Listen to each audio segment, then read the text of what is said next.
வந்து ராம் முருகா.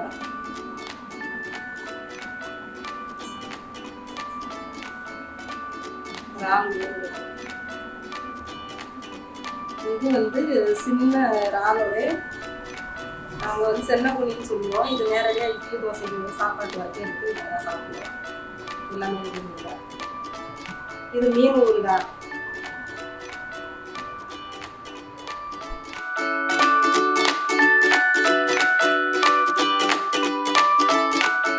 இறாலை வந்து தலையெல்லாம் எடுத்து எல்லாமே க்ளீன் பண்ணி இருக்கும். அவங்க சொன்னாங்க க்ளீன் நிறைய சமைச்சிக்கலாம். ரொம்ப அவசரமாக உப்புலாம் நிறைய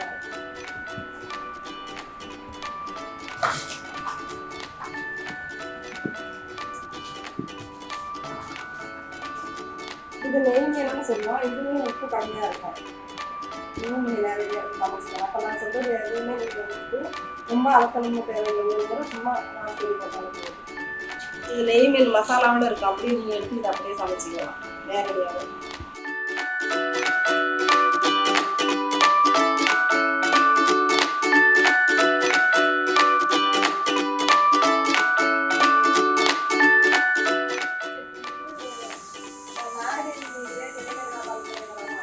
அது மூலயமா கேட்க வேளாண் அதில் வந்து பயிற்சி எடுத்துக்கிட்டா இப்போ நீரில்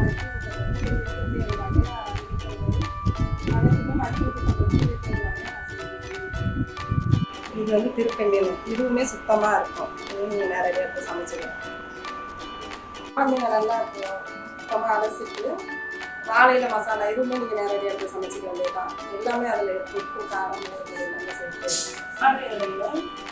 சத பகுதி மட்டும் தோல் எல்லாமே சுத்தம் பண்ணி இருக்குது. அப்படியே நீங்கள் நேரடியாக எடுத்து சமைச்சிக்கலாம். கண்ணு வேணாம் எதுவும் பண்ண வேணாம். அப்படியே எடுத்து நீங்கள் மசாலா போட்டு இப்படி உங்களுக்கு பற்றியில் எதாக இருந்தாலும் செஞ்சு சாப்பிடலாம். சுத்தாவே இருக்கும். உப்பு கம்மியாக இருக்கும். மண்ணை எல்லாமே தலைகளெல்லாம் எடுத்து க்ளீன் பண்ணியே இருக்கும்.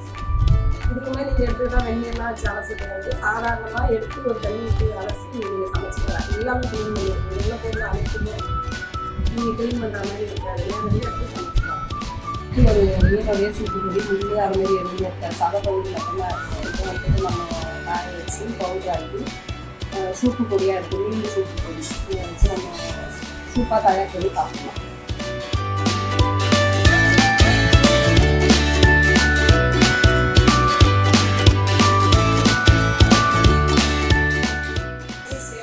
அதாவது வந்து எப்படியும் எஜ்ஜியில் ஒரு சிஸ்டருக்கு குழுவில் வந்து 19 வருஷம் ஆகுது. இப்போ வந்துட்டு என்னன்னாக்கா அவங்க மூலயமா ஒரு பயிற்சின்னு சொல்லிட்டு ஆசிரியர்னால பண்ணி போகும்போது தான் வந்து கேள்வி வேளாண் பண்ணாங்க.